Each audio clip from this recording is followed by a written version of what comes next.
Okay. All right, so we are now in Module 4. Module 4 is entitled Excess Carriers.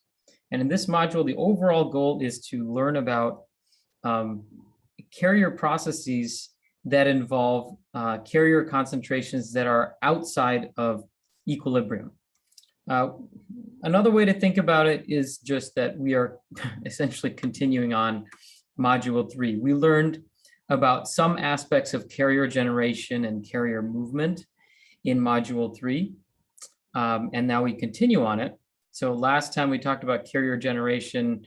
Last module we talked about carrier generation due to changes in temperature, carrier generation, well, a way to create more carriers by doping. And in this module, we talk about how to create carriers instantaneously by light. So this is very different, you know. Changes in temperature. If you increase the temperature of a semiconductor, you'll start generating more electron hole pairs.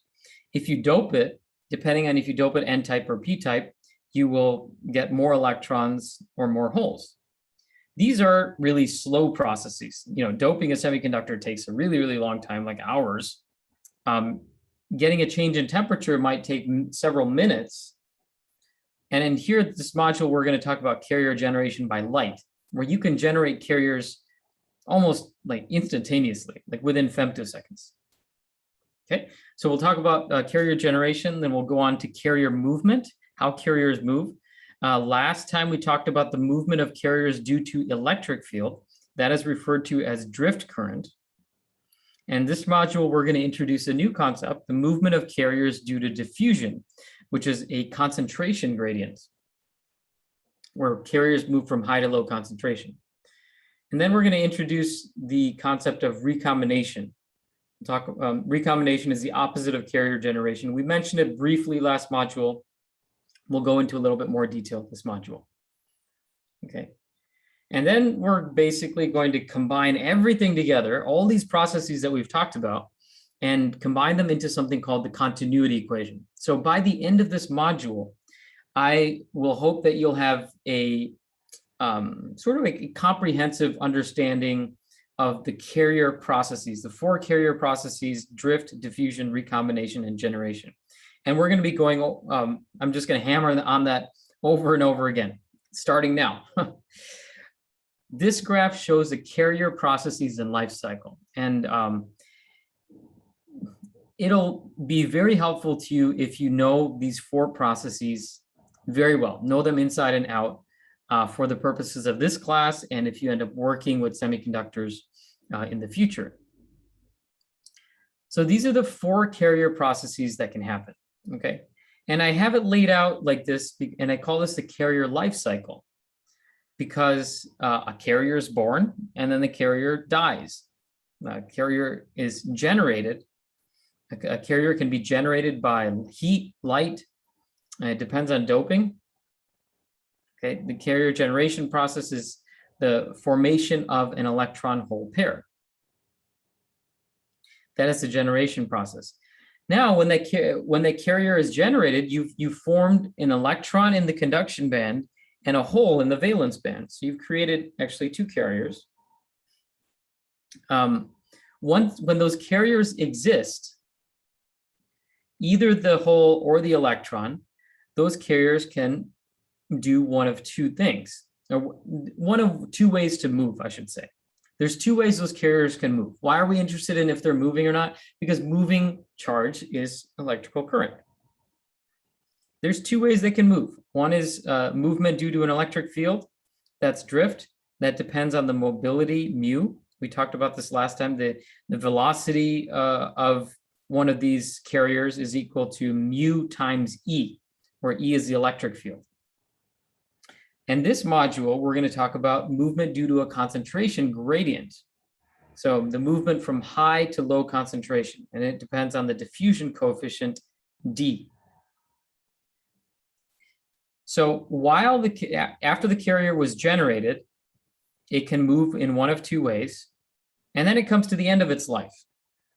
And it's a very short life, because the typical time between generation and recombination events is could be on the order of picoseconds to nanoseconds or microseconds.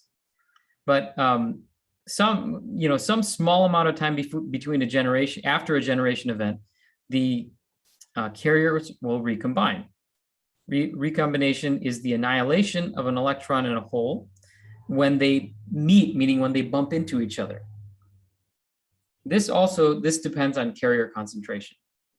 Okay, so we're going to be talking about these concepts in detail in this module. There's an important time factor called the carrier lifetime. That is the average time a carrier exists, average time it lives, which means the average time between generation and recombination events. So this number, as I mentioned, is typically, it could be on the order of picoseconds, 10 to the negative 12 seconds, up to like microseconds, 10 to the negative 6 seconds. So a carrier doesn't live very long, but it can do these two types of movements while it's quote unquote alive. All right, so let's talk about the carrier generation process first. Last module, we talked about that carriers can be generated by heating up the material. You form electron hole pairs. So let's talk about, let's continue on that. So carrier generation, the formation of electron hole pairs, involves electrons being elevated into the conduction band. And the very simple model that you can have in your head for the energy band model is you have, remember that the valence band is mostly full of electrons. All those energy states are primarily full. And if an electron acquires enough energy, let's say some temperature comes into the material. So we talk about the different methods that generation can occur. One way is by increasing temperature, and another way is by optical excitation. And electrical excitation is something that we can talk about in a future module. Okay, either way, an electron acquires some amount of energy and it travels from the valence band to the conduction band. Okay.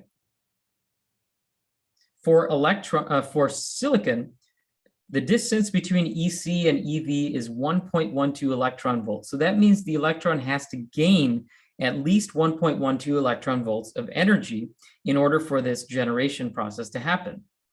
And when this generation process does happen, it creates a pair, an electron hole pair. The electron up in the conduction band and a hole in the valence band. And as we talked about last module, both of these are considered charge carriers. This is a negative charge carrier, and this type of charge carrier, a hole, has an effective positive charge. Okay, so they're created in pairs. And the last point I want to make here is that we don't bother drawing all these extra electrons here, okay? We only draw the electron up in the conduction band and the hole in the valence band. And one convention that's typically used is that the electron is a filled-in black circle and the hole is a white circle with a black border around it. Okay, very simple. And what does this look like in the physical model? In the physical model, in our heads, we can kind of have this, this three-dimensional space of silicon atoms. Of course, I'm not drawing it in 3 dimensions. To simplify it, I'm drawing it in 2D, but I'm portraying the fact that each silicon atom is bound to 4 other silicon atoms around it. So if you look at the center atom here, it's bound to 4 other silicon atoms around it. Now, I do want to make sure, just to remind everyone, is that when we draw this 2-dimensional model where it's like a tic-tac-toe board, that's not what it actually looks like in the real 3-dimensional crystal. As you know, the 3-dimensional crystal has a tetrahedral bonding shape. So that's diamond lattice. And so it looks very different, but this is just a 2-dimensional representation that's simple for us to draw. Okay, so in this physical model, the way that we think about these bonds here in terms of the energy band model is that an electron that's participating in a covalent bond. Okay, remember, each one of these sticks between the 2 nuclei, it consists of a covalent bond with 2 electrons, and those 2 electrons are in a hybridized orbital. Okay, thinking back to module 2. So an electron that participates in a covalent bond is an electron that is in the valence band. Okay, it's one of those electrons that we're not bothering to draw them in the valence band right now. Okay. So if an electron participating in this covalent bond gains enough energy to go up into the conduction band, the way that we can think about this physically is that this covalent bond becomes an incomplete bond. The electron leaves that covalent bond and it leaves behind an incomplete bond, an orbital that only has one electron in it instead of the required two. And we refer to that as a hole with an effective positive charge.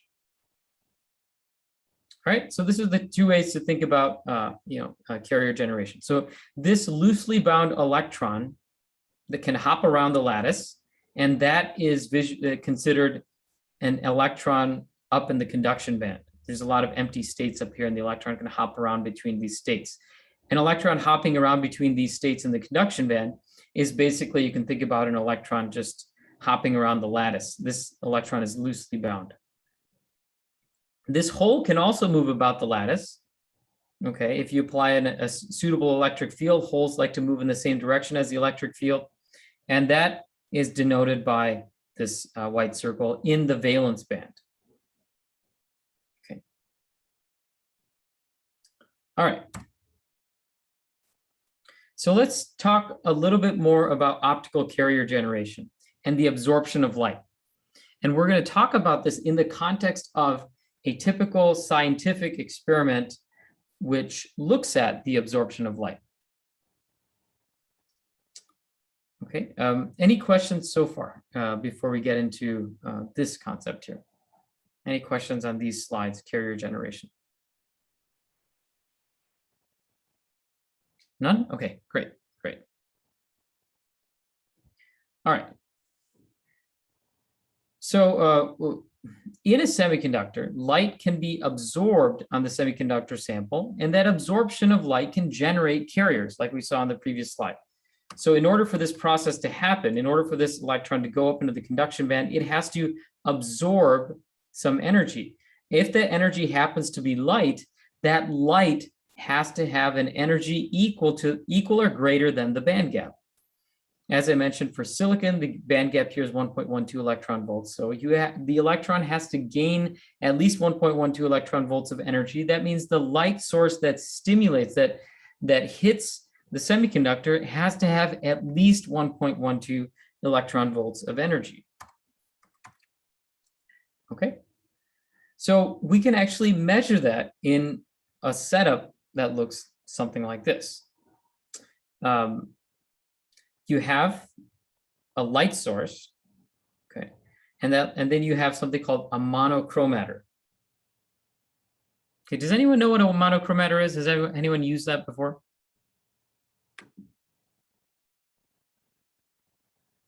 Okay, no worries. So a monochromator is something that gives off a specific color of light. Okay, a specific wavelength of light, and you can actually dial in what wavelength you want. Okay, so depending on where you turn this dial, the dial will turn a prism inside this box, and the prism, as you know, the prism creates colors of the spectrum. So here, let me just draw this out, might be helpful.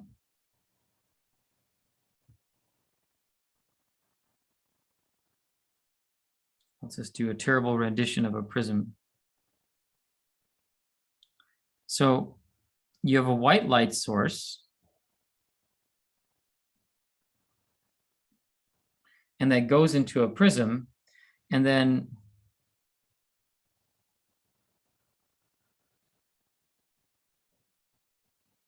the prism spreads out the colors, as you know, red, orange, yellow, green, blue, indigo, violet. It spreads out the colors, and there happens to be a slit. There's a slit here, so that only a certain one of these colors can actually come out outside the monochromator. And the knob is connected to this prism. So you turn the prism, and there's a little slit here on the other end so that only one of the colors can come out. And as you rotate that knob, only one color is going to come out of that monochromator. Okay, so that is your monochromatic light source. It allows you to adjust the wavelength of the light, and therefore it also allows you to adjust the energy of the light. So the light comes in with an energy equal to, with a power equal to I sub 0. That's what's shown here. Next, it encounters a sample, and the sample has a thickness L. Okay, and so when the light hits this, some of the light is absorbed in the sample, and the remainder of the light goes all the way through the sample. Okay, so I'll say that again. Light comes in, some of that light is absorbed in the semiconductor sample, and the remainder of it continues onwards. And then you can detect the transmitted light, the light that was not absorbed by the detector here. Okay, and this is just a light detector. There's many different types of light detectors. We don't need to go into all the different types, but this can detect any wavelength of light. Think about it that way. All right, so the equation for this system is given as follows. You don't need to know how to derive it, but this is something that's very commonly used in experiments, so I would expect you to know how to use this equation. So the total light transmitted through the sample, I sub t, so we're talking about the I sub t here, is equal to I sub 0, the incident light. Okay, so this is the incident light, I sub 0, e to the negative alpha L. So this is a negative exponential, e to the negative alpha, an absorption coefficient, times L. L is the thickness of the sample. So notice that because of this inverse exponential, so if we look at it, think about it this way. If we plot this versus L, for example, or let's plot it versus alpha. So assuming that it's a fixed thickness, the transmitted light is going to look something like this. Transmitted light versus the absorption coefficient. This is going to be I sub 0, e to the negative alpha L. So this is equal to I sub 0, e to the negative alpha L.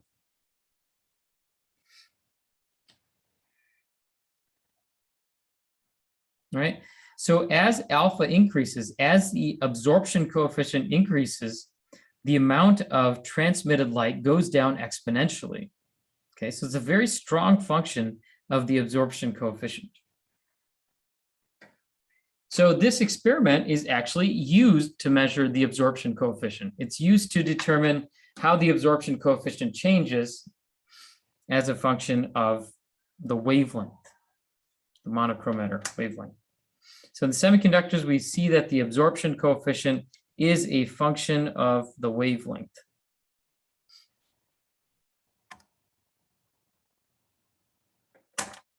All right. So using the experiment that I showed you on the previous slide, you can figure out the absorption coefficient of the semiconductor.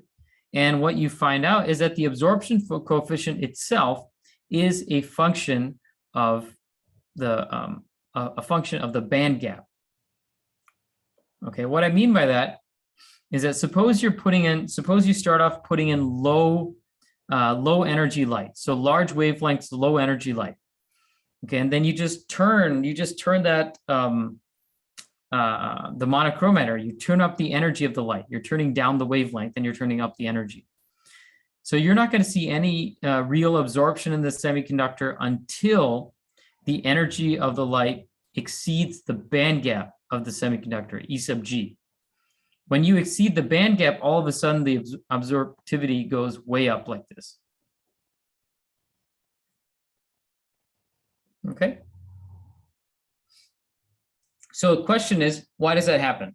Why does the absorptivity go way up once the energy of the light is greater than the band gap?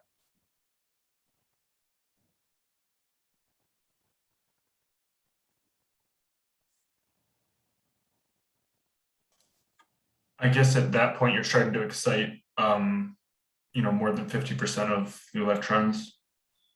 Yeah, you're starting to you're basically exciting the electrons even more than 50%. You start to excite the majority of electrons into the conduction band,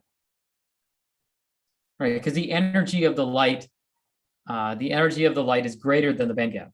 So that process starts to happen. The carrier generation process starts to happen at E sub G. Okay. So a carrier will be generated. If the energy of the incident light is less than Eg, the photon will not be absorbed. As you can see here, will not be absorbed. It'll pass right through the material. This is an interesting fact. If you take silicon, and we've seen the pictures of the silicon, right? Like the silicon wafers, they look like a shiny mirror. They reflect visible light. But if you were to use infrared light, the infrared light would be light that has wavelength greater than 1 micron. Then silicon would actually be transparent. You'd literally be able to see right through it. It's quite fascinating.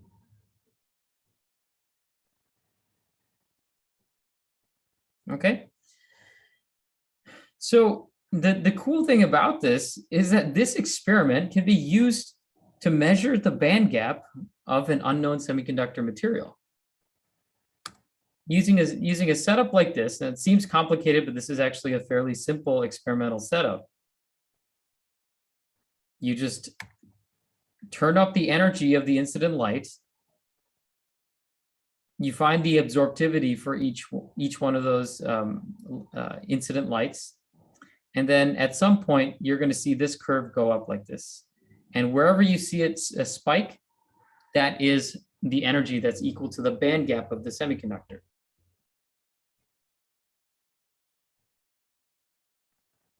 Okay, and using this technique, the band gap of all these semiconductors have been measured. And you notice that they transition, the band gaps are quite different. This line here shows the band gap in electron volts. This line below it shows the minimum or the maximum wavelength of light that can be used to generate electron hole pairs. Remember, wavelength is inversely related to energy. So if the energy needs to exceed a certain amount, that means the wavelength has to be less than a certain amount in order to generate an electron hole pair. So let's look at some examples here. The one we know best is silicon here. So silicon has a band gap of 1.12 electron volts. Excuse me. And so it would require a maximum wavelength of 1 micron or so, about 1100 nanometers. Beyond 1100 nanometers, silicon doesn't really absorb, so it appears transparent. Okay.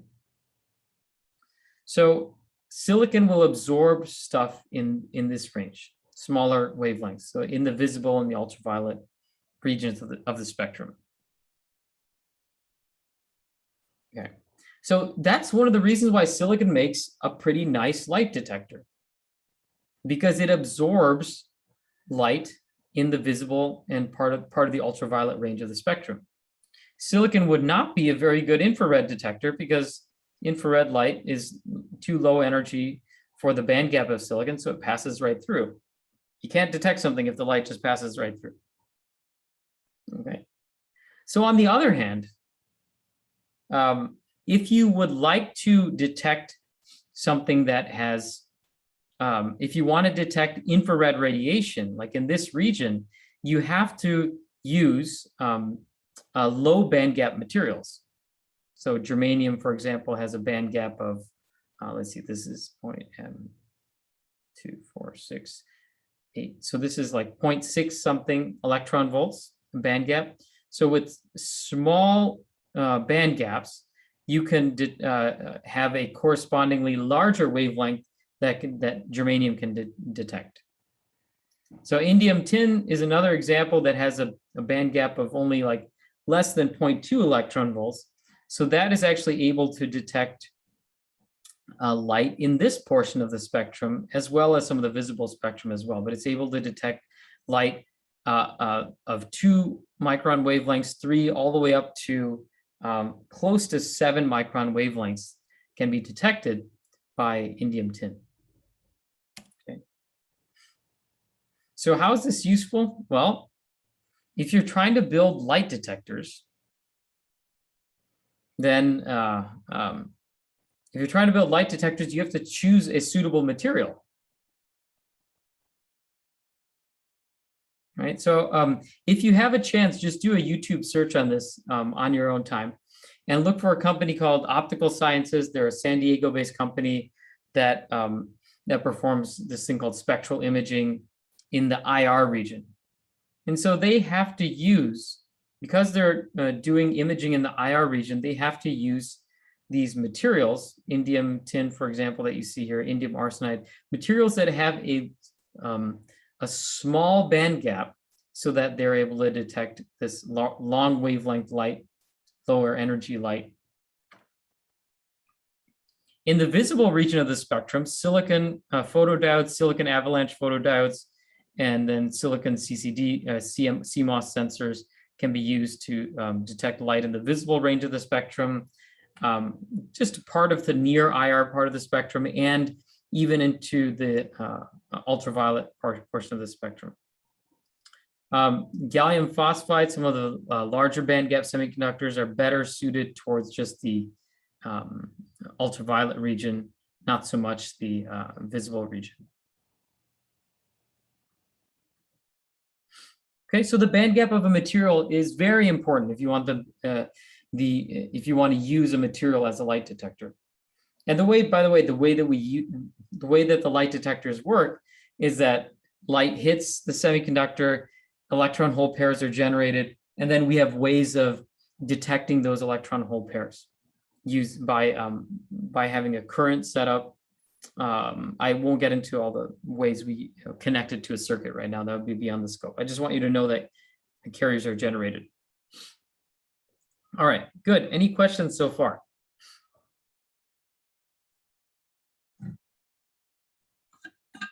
Okay.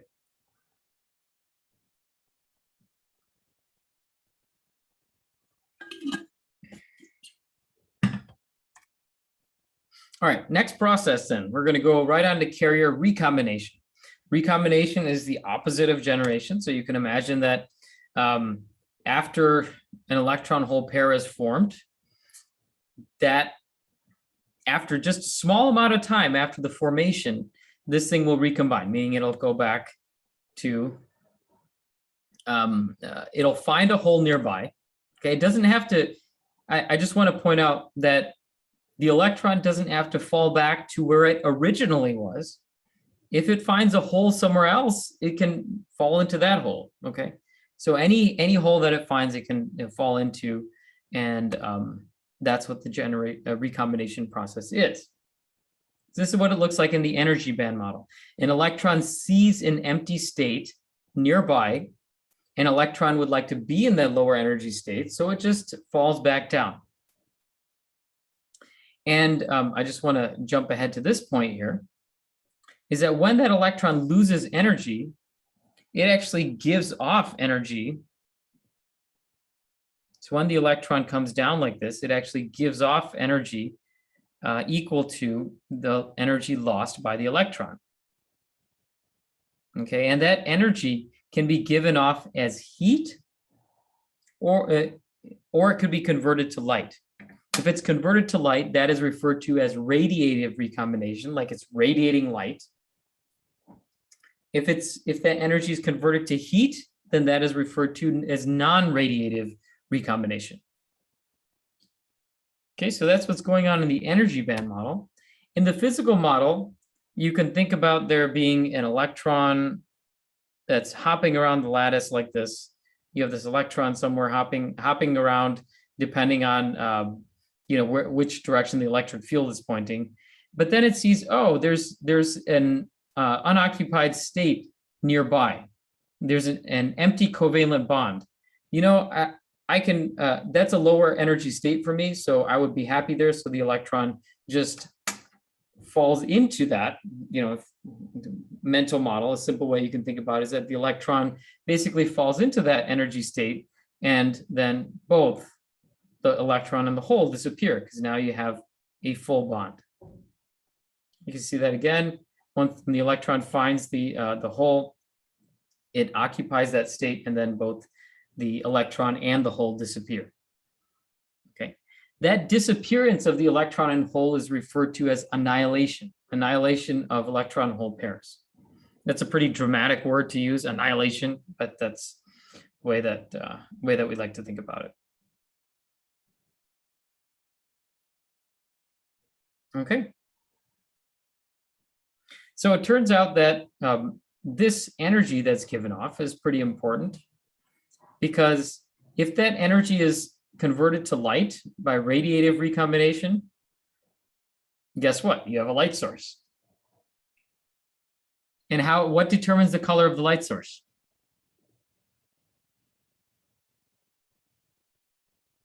Band gap. The band gap, exactly. So depending on the material you choose, you can give off a different color light. Very good. Okay, so now let's get into some of the math. The equilibrium equation describes generation and recombination at equilibrium. So equilibrium means that basically that the generation and recombination rates are equal to each other. Okay, so GI is equal to RI. Okay, the two rates are equal to each other. And then there is this portion of the equation, alpha R times N0 times P0. Okay, and if you remember, N0 times P0 is equal to Ni squared. So then this is alpha R times Ni squared. So you're wondering, where did this come from? This could be derived using carrier statistics, but I want you to think about the intuition behind this, which I believe is relatively simple. The first portion here, the generation and recombination rates being equal, we'll get to in a second. I just want you to think about this portion here. The recombination rate is equal to alpha R times N0 times P0. Okay, the intuition behind this, which is described here in the notes, is as follows. Think about the picture that we drew on the previous slide.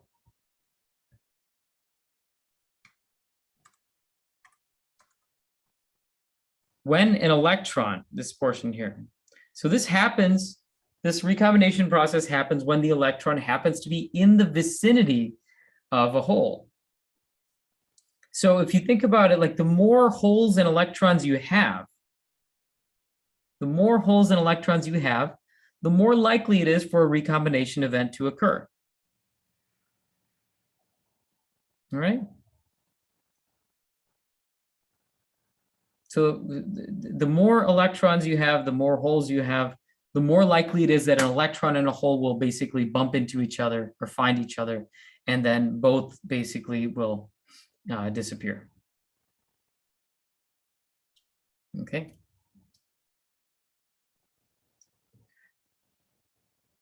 So that's where this comes from.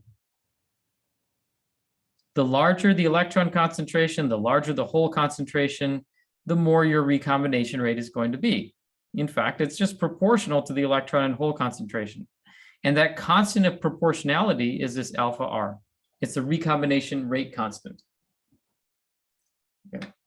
And this alpha R happens to be temperature dependent. It happens to be excitation dependent. Okay. But it does depend on N0 and P0. Okay, so that's the intuition part that I want you to think about. Now, the second part is that the generation rate is also equal to this. And the reason the generation rate is equal to this is because the generation and recombination rates have to be equal to each other. So the first discussion question says, in order to maintain equilibrium, the rate of recombination and generation must be the same. So I want you to think about what would happen if they were not the same. Let's say the generation rate was greater than the recombination rate. What would happen over time?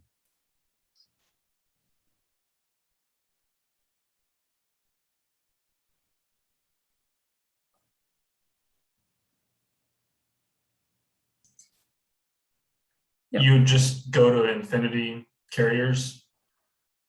Yeah, exactly. If you just had a generation process that was much greater than the recombination process, much faster than the recombination process, then eventually you just deplete electrons that you have in the valence band, and your conduction band would be completely full.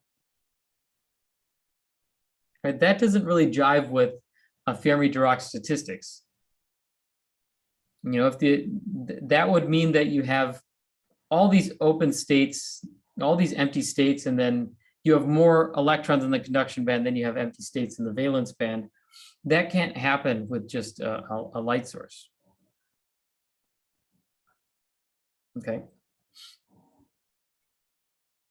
So the generation and recombination rates have to be equal to each other at equilibrium.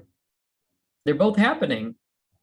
They're both non-zero processes, but they are equal to each other at equilibrium. All right, so let's have some more discussion questions so that we can just assess everyone's understanding. Let's start with this one. Which of the following statements is false? First statement, when NP is less than Ni squared, the generation rate is greater than the recombination rate. When NP is greater than Ni squared, the recombination rate is greater than the generation rate. When NP equals Ni squared, the generation and recombination rates are the same. The last one, equilibrium is when the generation rates and recombination rates are different.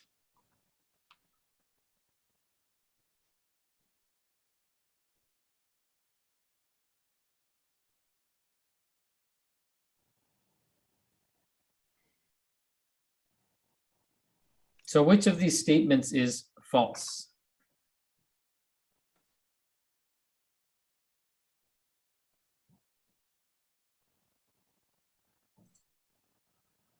I agree with Corey said it in the chat, but I agree with him. Oh, let's see the chat. D. Yes. So the D, the last statement here is definitely false. Equilibrium is when the generation and recombination rates are different. The definition of equilibrium is when they are actually equal to each other. Okay. But I introduced a bunch of other statements here, which you may find interesting. That means the rest of these statements are true. So let's just talk about what these are. When NP is less than Ni squared, the generation rate is greater than the recombination rate. Okay, so maybe think about why this might be the case. Just give a second to think about it.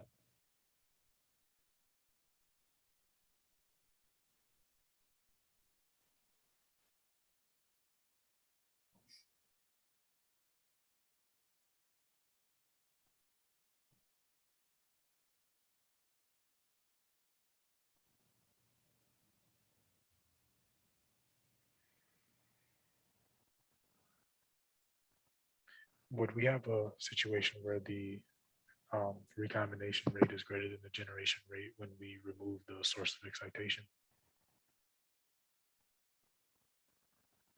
When we remove the source of excitation? Yeah. So there's no more generation. So could you repeat the question? I just want to make sure I understand it properly. so for number I guess part B, the recombination rate would be greater than the generation rate when you remove, let's say, the light source, so there is no more, I guess, carriers being generated.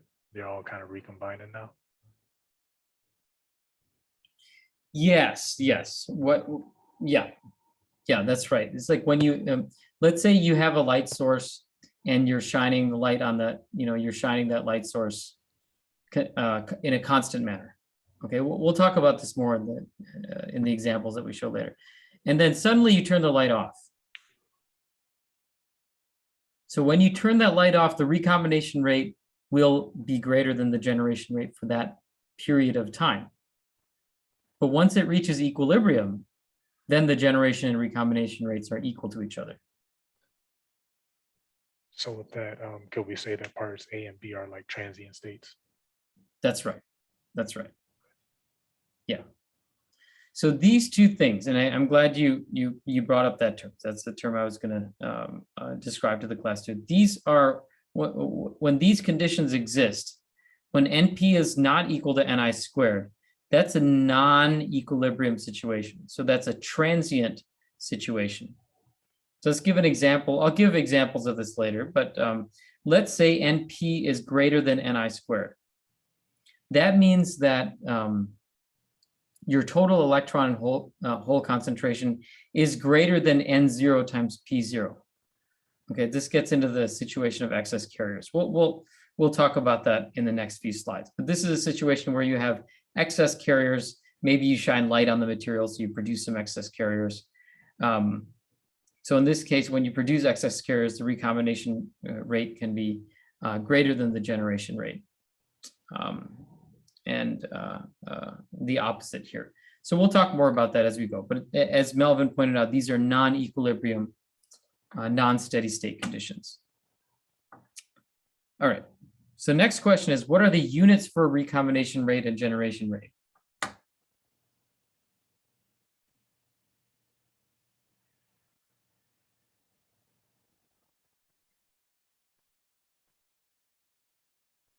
So this question is to kind of make you think about the process of generation and recombination.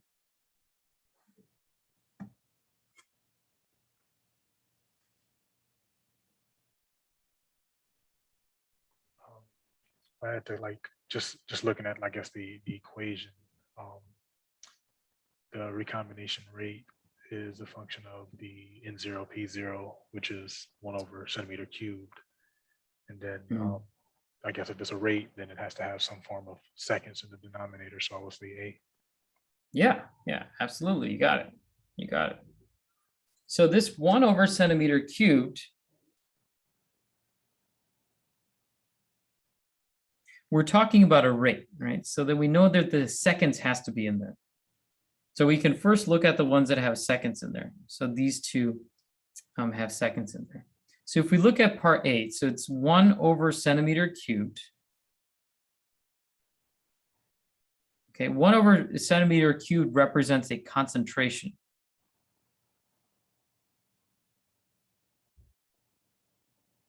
So we're talking about a concentration of carriers, the number of carriers in 1 centimeter cubed of material. So I'll just draw that here.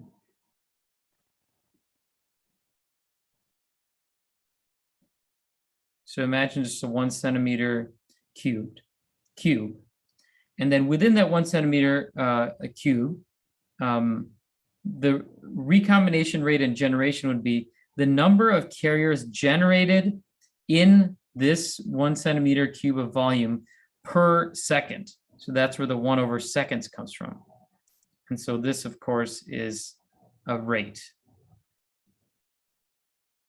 Okay, so it's how quickly the concentration is changing with respect to time in this 1 centimeter cubed of volume. All right, so it's the answer here is A. This one was D.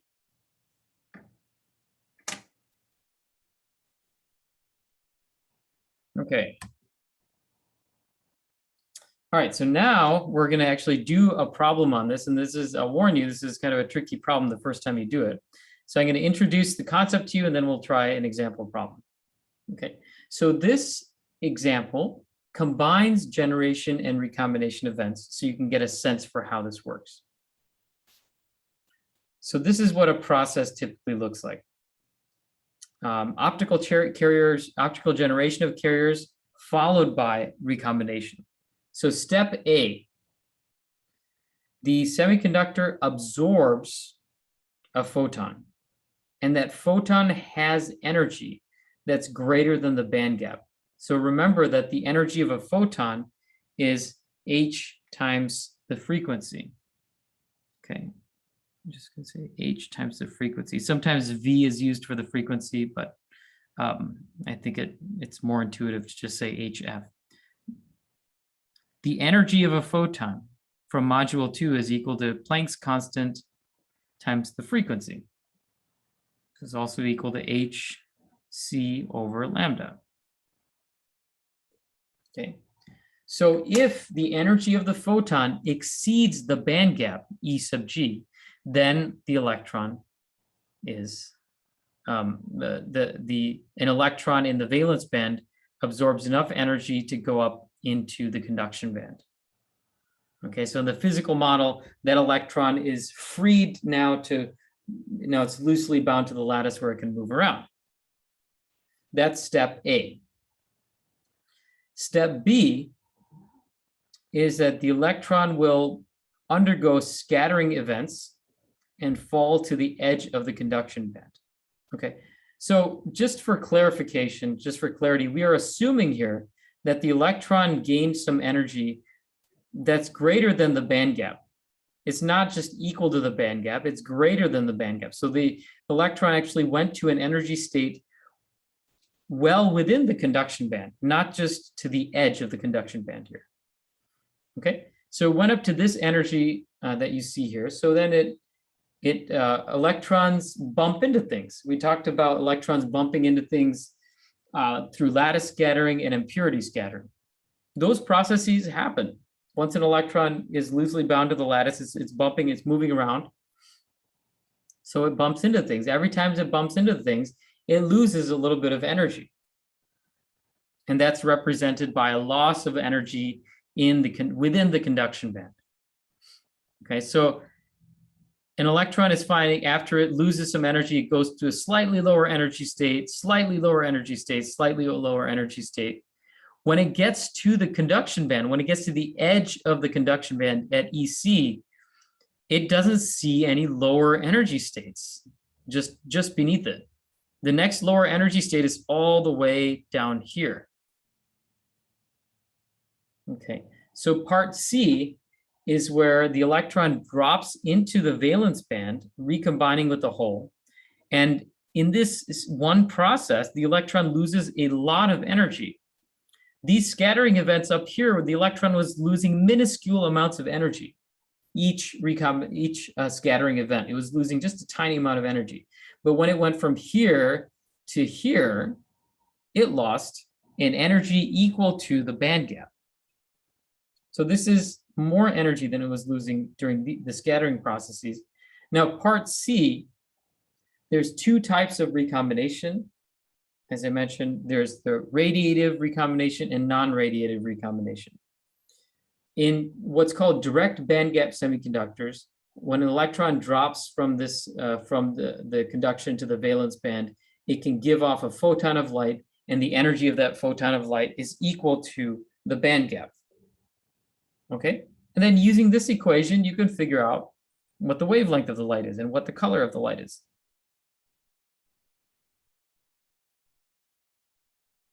All right, so question then, how could recombination experiments be used to measure the band gap?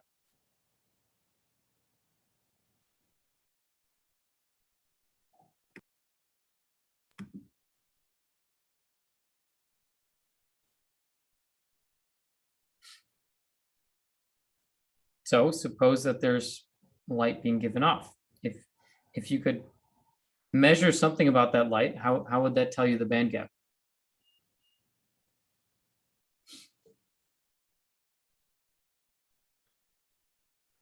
Because you measure the the wavelength of the light? Exactly. Yeah, exactly. You measure the wavelength of the light. So this is what you measure, lambda. From your lambda, you can calculate the energy of the light being given off. And that energy is approximately equal to the band gap. So it's a really simple and elegant experiment to figure out the band gap of a material. All right, great. Any questions?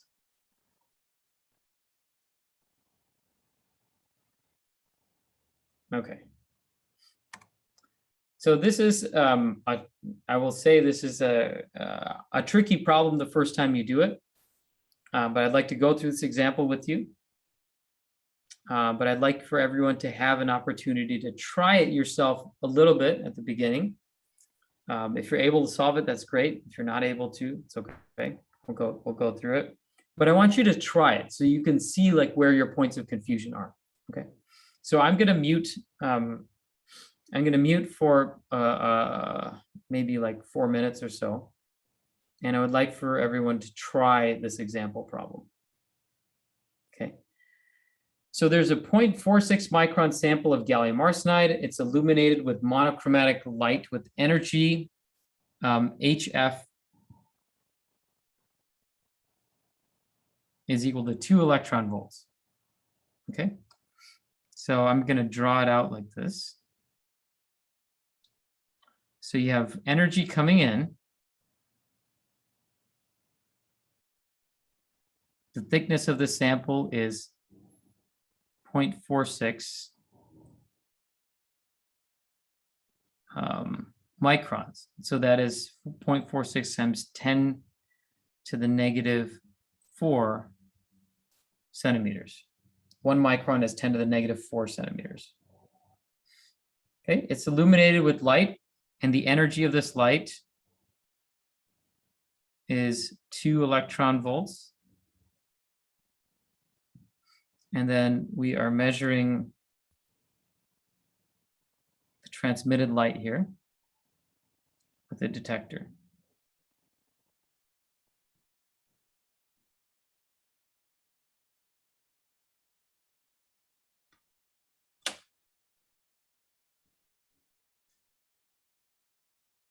Okay, the power incident on the sample is 10 milliwatts. The power, I'll just give you a hint here. The power incident on the sample, that is the I0 in the equation. So this is the I0, it's 10 milliwatts. And then the transmitted light here, the question is going to ask you about the transmitted light and the absorbed light. Okay, so just like before in the example problem, a key concept in this problem is that you have some power of light that's coming in, 10 milliwatts of power of light that's coming in, and the energy of the light is 2 electron volts. So there's 2 properties of the light, incoming light, that we're specifying, the energy and the power. So the power is the I sub 0. This hits the semiconductor. Some of it is absorbed in the semiconductor. We call that I sub A, the absorbed light. And then the rest is transmitted, and the transmitted light is referred to as I sub T. Okay, so with that hint and with this diagram that you see here, I would like you to do your best to answer the first 3 questions, and I'll give you 4 or 5 minutes to try that out. If you have any questions, please feel free to just blurt them out, or you can put them on the chat.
I have a question for you, Professor. Yeah, please. So,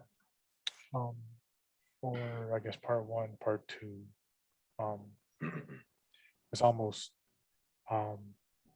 asking the same thing, I guess, but I guess asking in a different form.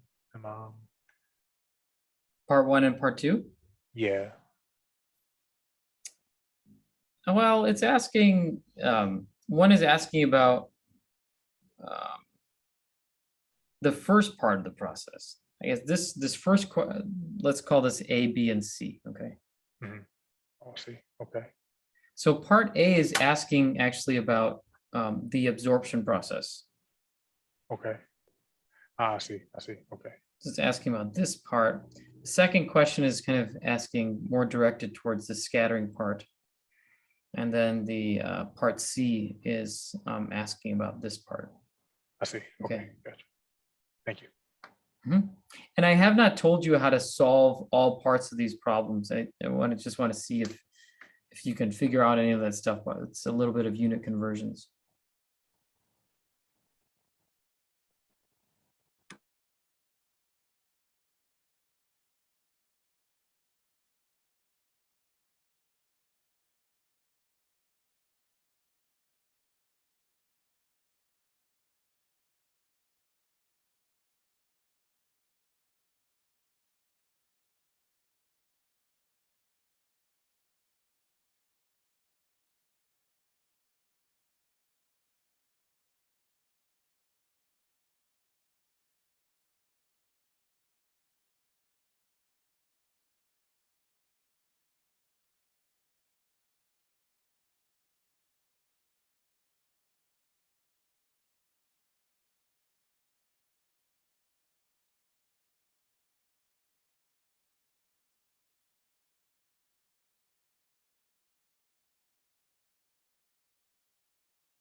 All right, any luck? Any luck with either part A, B, or C? Yes, I have guesses, but Excuse me. correct. Okay, well, let's try. And just so everyone knows, I have the solutions. I'm going to show the solutions on the next slide here, but you don't have it quite, well, you only have half of it in your notes. So I was actually intended on blocking this out too. I wanted everyone to have a chance to write it down yourself so that it's part, so you're more active in the problem solving thing here. Okay, but I think you already have this in your written notes. So just make sure that you understand and write down this part as well. So I'm just going to show you the process here. So first, I'm just going to write down a key concept of the absorption and transmission. Okay, so you have light that's hitting the sample here. If we draw a little diagram here, this is the thickness T, and the T is equal to 0.46 times 10 to the negative 4 centimeters. The energy of the light is equal to 2 electron volts, and the power of the incident light, I0, was it 10 milliwatts? Yeah. Okay, so in the semiconductor, some of that light is going to be absorbed. We can call that I sub A. And the rest of that light is transmitted, I sub T. Okay. So one of the key concepts in this problem, one of the key concepts you have to understand is the energy conservation. And the energy conservation looks like as follows. I0, the power of light coming in, I0 is equal to the absorbed light plus the transmitted light. Okay, the energy coming into the system is equal to the energy generated and energy coming out of the system, the sum of those two. Okay, this is just an energy conservation equation. That's an important one to know. All right, so the first part of this is to find the total energy absorbed per second. And the tricky thing is they're asking this in joules, okay, joules per second. Okay, but you start off with this fundamental energy conservation equation. Okay, if you solve for the absorbed light IA is equal to I0 minus IT. And that's what we have here. IA is equal to I0 minus IT. From a few slides earlier, we actually had an equation for I sub t, the transmitted light. I sub t is equal to I0 times e to the negative alpha L. Okay, so this is from 2 slides or several slides earlier, the equation for the transmitted light. I'll just write it down here again for reference. IT is equal to I0 e to the negative alpha L. Okay, now notice that we have I0 again. So we can factor those two out, and that leaves us with I0 times the quantity, 1 minus e to the negative alpha L. Alpha is the absorption coefficient and L is the thickness. Okay, this should be not T, this should be L. Okay, that's the thickness of the semiconductor. All right, next step, plug in the numbers.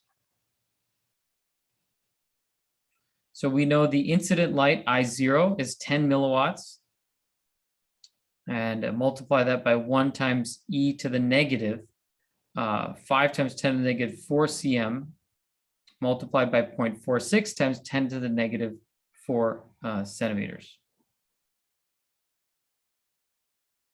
All right. So I think I actually may have a typo here. The absorption coefficient is 5 times 10 to the 4th. So just make this correction in your notes. Here, I'll do it right now. This should be 5 times 10 to the 4th.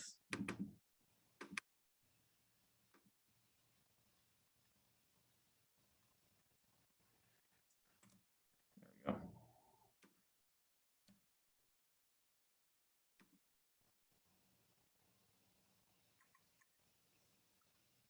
Okay, so 5 times 10 to the 4th is the alpha.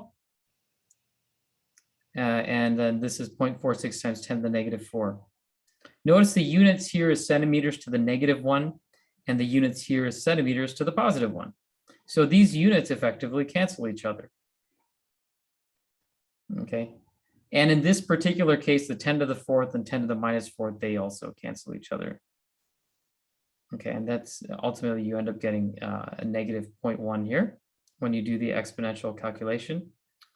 And so then you're left with 10 milliwatts minus 0.1 times 10 milliwatts, and you're left with 9 milliwatts. So the absorbed energy, the energy that is absorbed in the semiconductor material is 9 milliwatts. And if you remember your units, 1 watt is equal to 1 joule per second. So 1 milliwatt is equal to 10 to the negative 3 joules per second. Okay, and here you have your 9 milliwatts is equal to 9 times 10 to the negative 3 joules per second. So that's how we get the total energy absorbed per second. Second question is find the rate of excess thermal energy given up by electrons due to lattice collisions before recombination, also in joules per second. So for this one, we actually have to refer back to the energy band diagram and we have to make an important observation.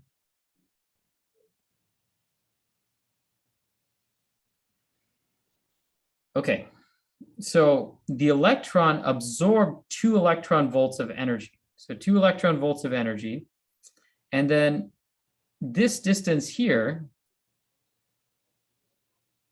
this is 1.43 electron volts of energy. The band gap is 1.43 electron volts. So this distance here, the amount of energy that the electron loses within the conduction band is equal to 2 minus 1.43 electron volts. And this is equal to 0.57. Does that sound about right? 0.57 electron volts. Okay. So just from this diagram, we can see that the electron absorbed 2 electron volts of energy. Then it lost 0.57 electron volts of energy due to scattering, due to collisions. And then it loses the remaining 1.43 electron volts due to recombination. Okay, so that's the energy losses of the electron. So now when we go to do these calculations, the question is being asked is find the rate of excess thermal energy given up by electrons due to lattice collisions before recombination. And the cool thing is we can just look at the energy band diagram and figure out the percentage of energy that's converted to light, and then the percentage of energy that's converted to heat by lattice collisions. Okay, the question is asking find the rate of excess thermal energy being given up by electrons due to lattice collisions before recombination. Let me go back to this diagram here. I just want to make sure that we all understand an important point here. After the electron gains 2 electron volts of energy, it loses 0.57 electron volts to scattering. Okay, this energy is converted to heat. Okay, I just want to make sure everyone understood that point. This energy here, this 0.57 electron volts is converted to heat. And we are assuming that this is a direct band gap semiconductor where this recombination event is radiative recombination. Radiative recombination. So this energy, 1.43 electron volts, is being converted to photons. So if we look at the energy band diagram, it's very simple to calculate the percentage of energy that's converted to heat. For every electron that's generated, 0.57 electron volts of that energy is converted to heat. So the amount of energy absorbed is 2 electron volts, then the amount of energy that is converted to heat is 0.57 electron volts. So we can go back to here and quite simply figure out that the percentage of energy converted to light. Oh, this is asking about the percent energy converted to heat. So the percent energy converted to light is 1.43 electron volts over 2. So 71% of the energy is converted to light. The remainder of the energy is converted to heat, 2 volts minus 1.43 electron volts. So this is that 0.57 electron volts of energy divided by 2. That is the amount of energy that's converted to heat. So 71% converted to light, 28% converted to heat. So if we want to now figure out the excess thermal energy in joules per second, then we have to multiply. The thermal energy per second is 9 milliwatts times 0.28. And this is not 0.28%, it's 0.28. Okay, let's try to make sure we understand the intuition behind that. There's 9 milliwatts of energy coming in. I'm sorry, 9 milliwatts of energy that was absorbed in the semiconductor. Out of that 9 milliwatts that was absorbed, 28% of it was converted to heat, and the remainder is converted to light. So the amount that's converted to heat is just 9 milliwatts times 0.28. So that's 2.5 milliwatts, 2.5 times 10 to the negative 3 joules per second.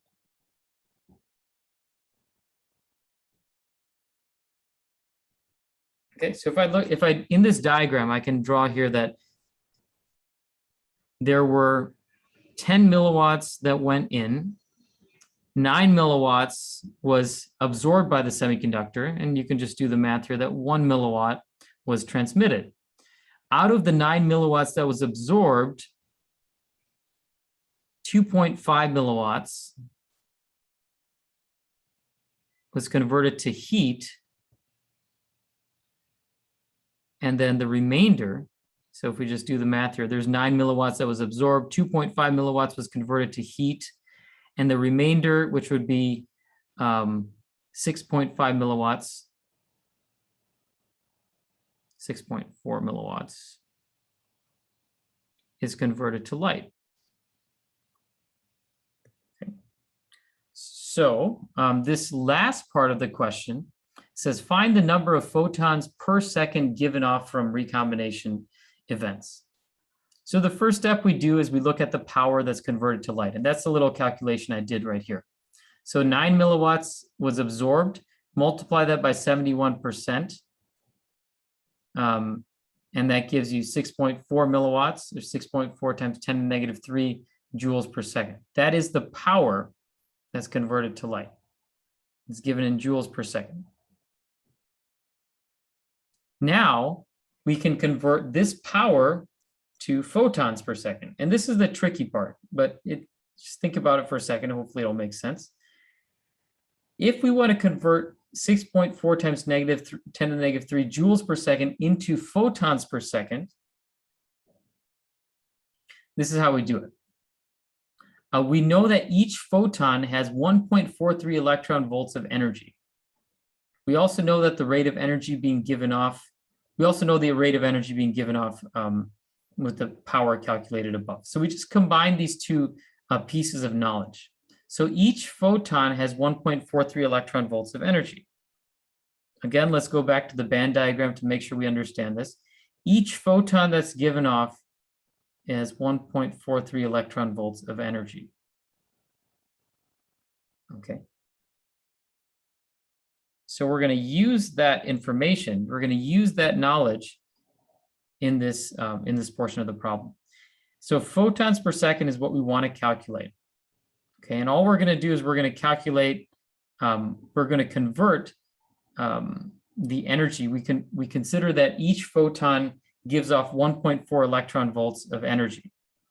Okay, we can convert that into joules using this part of the equation here. All right, so the 6.4 times 10 to the negative 3 joules per second. That is the power that's being converted to light. So this first portion here is in joules per second. This is a power. We want to convert that power into photons per second. So we're going to do two parts of a unit conversion. The first part is that we're going to convert the joules per second to electron volts per second. And the way that we do that is we multiply by electron volts divided by 1.6 times 10 to the negative 19 joules. So what we're doing here is this is just to convert this joules into electron volts. 1 electron volt is equal to 1.6 times 10 to the negative 19 joules. So that's why you can just put this fraction here like this. So the joules here will cancel. And this, now you're left with electron volts per second. But that's not enough. We don't want electron volts per second. The question is asking you about photons per second. So we have to do this last part of the unit conversion as well. So we want to convert electron volts into photons. So we could say that each photon that's given off has 1.43 electron volts of energy. So that's this unit conversion. Electron volts cancel, and now we're left with photons per second. And so once we do the math here, 6.4 times 10 to the negative 3 divided by 1.6 times 10 to the negative 19, then divided again by 1.43. That gives you 2.8 times 10 to the 22nd photons per second. Okay, lots of unit conversions, lots of different steps of this problem. So it's a bit of a tricky problem. I recommend that you go through it a second time to make sure that you understand it. Any questions that you'd like to cover now?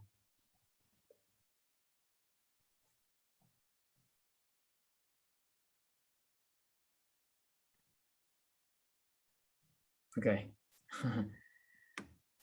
All right, let's go ahead and continue then. I suggest you come back to this, you can rewatch this section of the lecture as needed. Okay, let's look at where we're at right now. We got about 10 minutes left. We'll see if we can get through the next few slides here. Okay, let's talk about direct versus indirect recombination.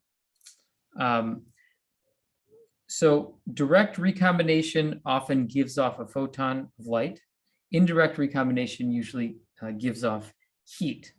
So way to think about it is direct recombination results in radiative.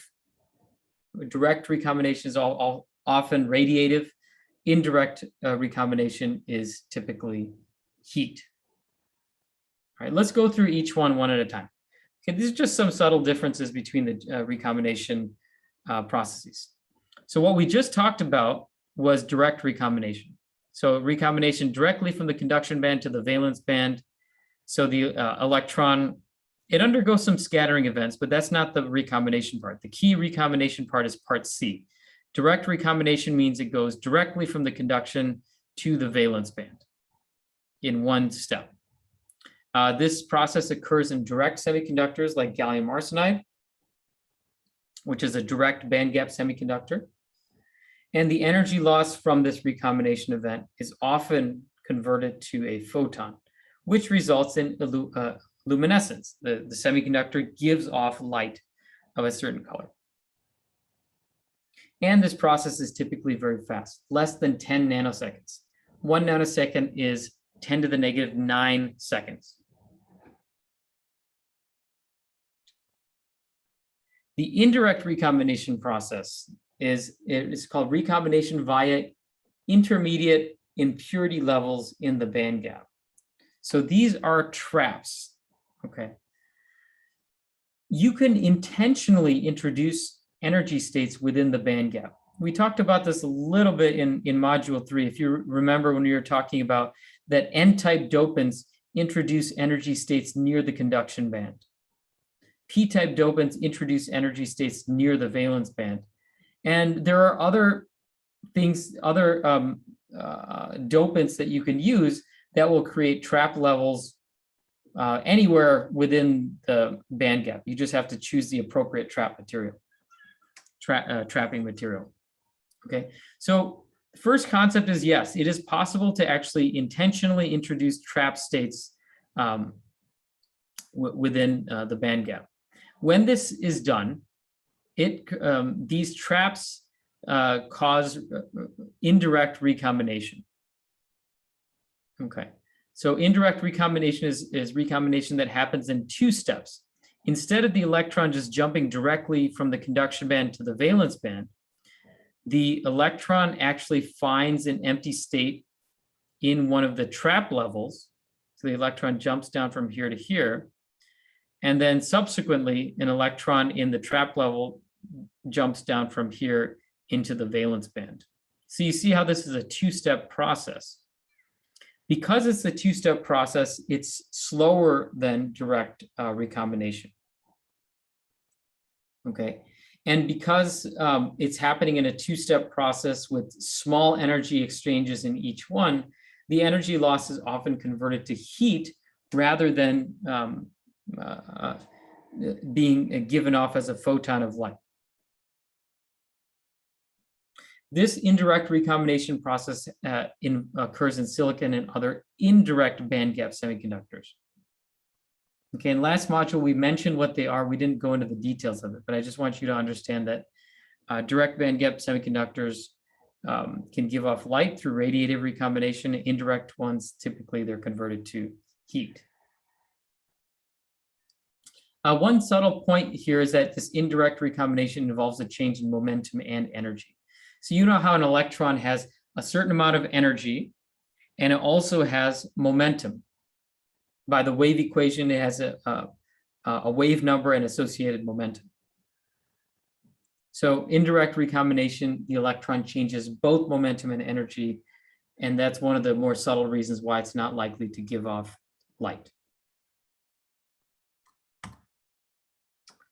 So if we look at some of the typical impurities and trap levels, I mentioned earlier that these you can intentionally introduce energy states within the conduction band. That's how we dope materials. Notice that these are all dopants that will make the material. N-type dopants are here, the phosphorus and arsenic. P-type dopants here are boron and aluminum, gallium. Those are typical P-type dopants from column 3. Some of the ones that are introduced for creating trap states would be things like gold, copper, zinc, and so on. So these types of traps can actually become, is one of the reasons why you have to be very careful when you're handling semiconductors.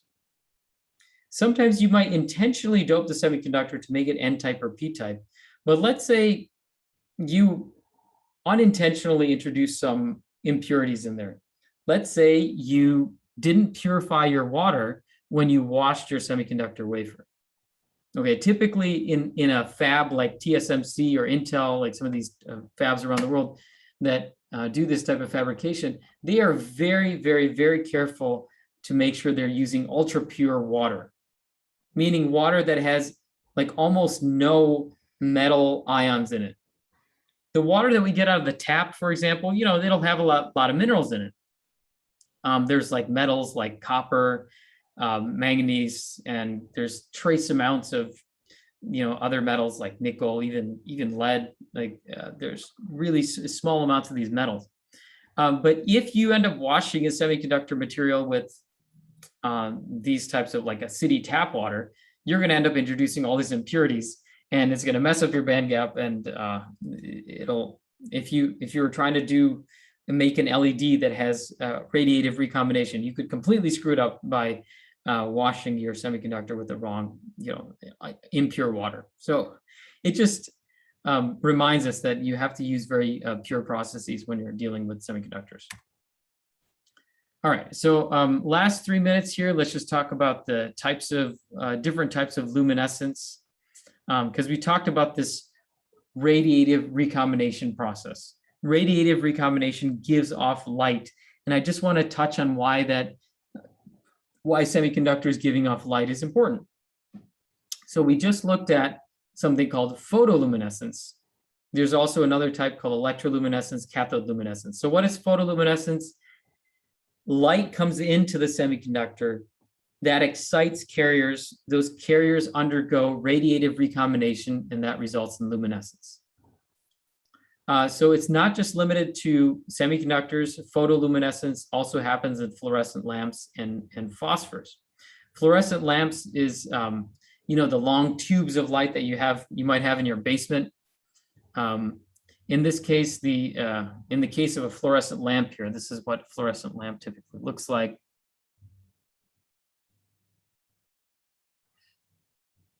So think about an electrical discharge happening within the tube. So I'm just going to represent that by a lightning bolt. The electrical discharge creates ultraviolet light inside the fluorescent tube. That gives off ultraviolet light. So the electric discharge, it excites gases within the tube, and that gives off ultraviolet light. Phosphors, this next example is if you've ever have like glow in the dark objects, they display a slow photoluminescence. So you take your glow in the dark phosphor, you take your glow in the dark watch, you take it outside on a sunny day, it charges the material, meaning electrons go to the higher energy state. And then when you come into the dark, the electrons are recombining over a long period of time, so you can see the light being given off by the phosphors. So that is a very slow photoluminescence process. So examples of electroluminescence. Electroluminescence means that electrical current is used to excite the carriers. And the best example of that are LEDs.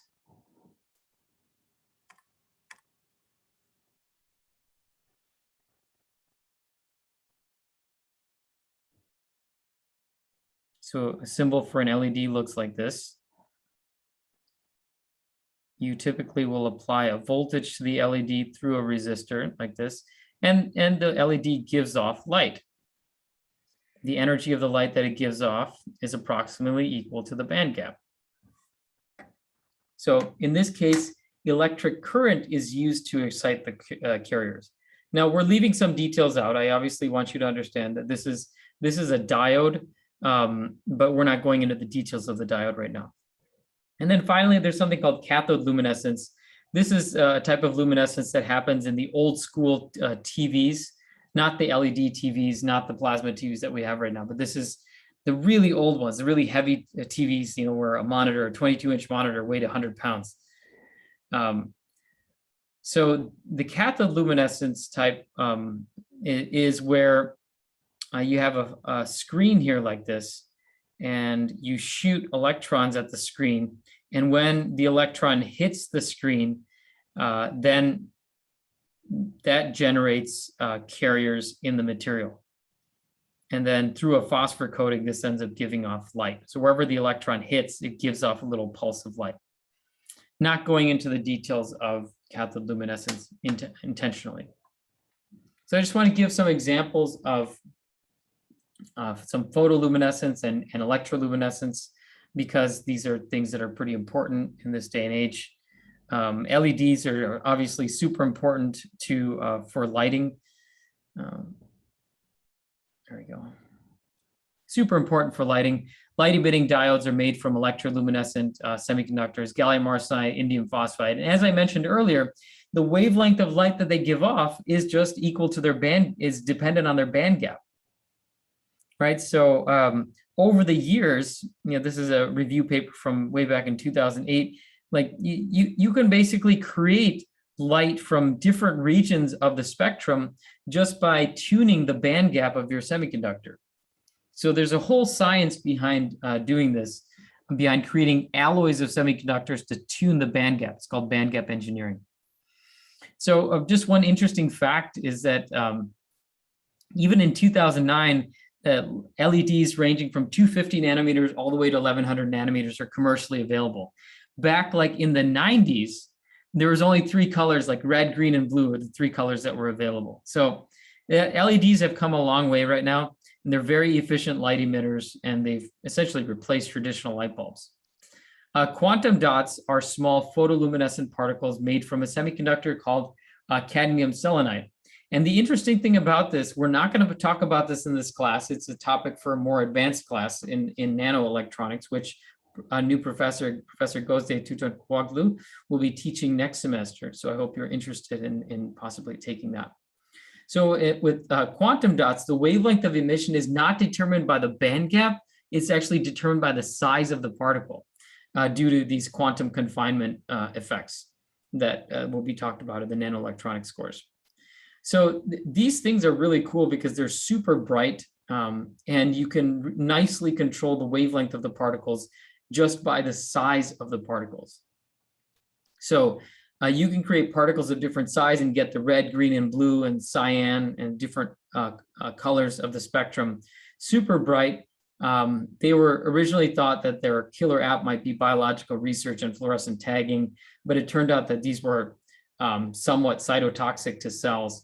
And what the killer app seems to be is these quantum dot TVs that are made by many manufacturers right now. They started becoming available in 2005, and they're quite mainstream right now. They have very bright colors and very dark darks in the screen. So it's a really nice technology for TVs, and it's based on photoluminescence.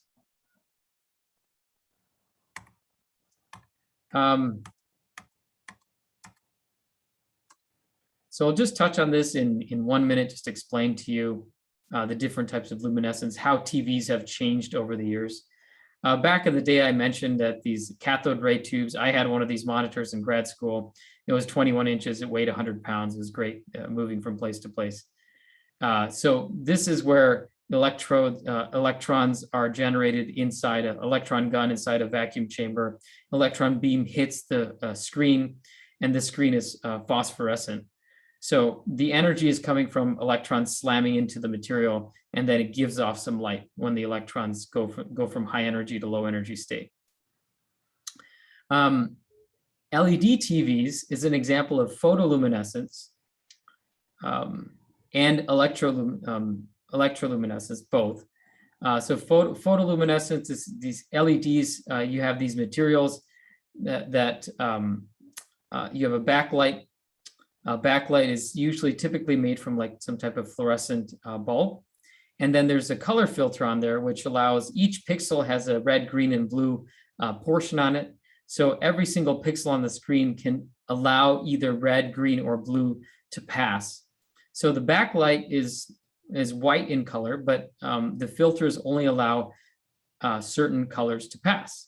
And so each pixel has red, green, and blue sections to it. And by using a technology called liquid crystal, which basically makes something transparent or opaque, you can control the light being allowed to escape from the backlight through these color filters. So these things, when you hear that a TV has a refresh rate of like, let's say 60 hertz or 90 hertz, these filters, red, green, and blue filters, are switching at 90 hertz. So it's too fast for your eyes to comprehend. So you can create different combinations of switching patterns and basically create any color of the RGB spectrum by how much time the blue, green versus red filter is open. Fluorescent backlights are made from a photoluminescence technology. I mentioned that earlier, where you have a discharge inside a tube. The discharge creates ultraviolet light, and then there's a phosphor coating there. The phosphor coating absorbs the ultraviolet light and gives off non-ultraviolet light. So photoluminescence means you excite with light and then it gives off light.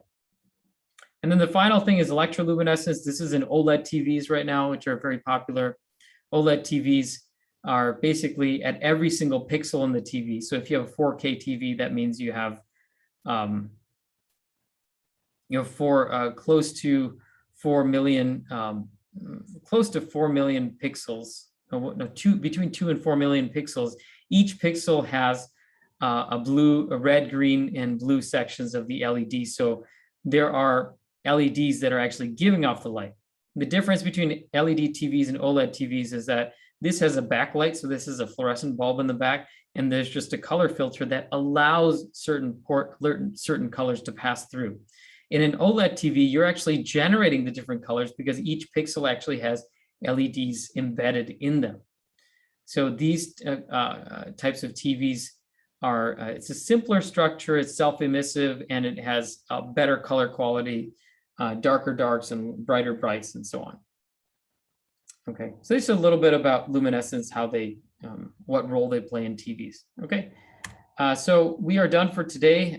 Next time in class, we're going to talk about the different types of stimuli in electronics, and we'll get into what happens when you pulse light on a semiconductor. You create carriers for a second, and then the carriers start to disappear. So we're going to start to investigate those types of dynamics next time. Any questions before we end class today? All right. Good. Well, thanks everyone for your attention. And remember that we have the homeworks are due Wednesday before class by 5:30. If you have any questions on the homework between now and then, please feel free to email me. I'm happy to arrange like Zoom meeting, like impromptu office hours if you'd like. Also, let me know if you'd like to meet during office hours right before class on Wednesday. We can do that. Just let me know beforehand. And I'll set up a Zoom or a Teams link for you. Okay, so thanks everyone. I'll end the meeting here and I'll see you on Wednesday. Thank you, Professor. Thanks everyone.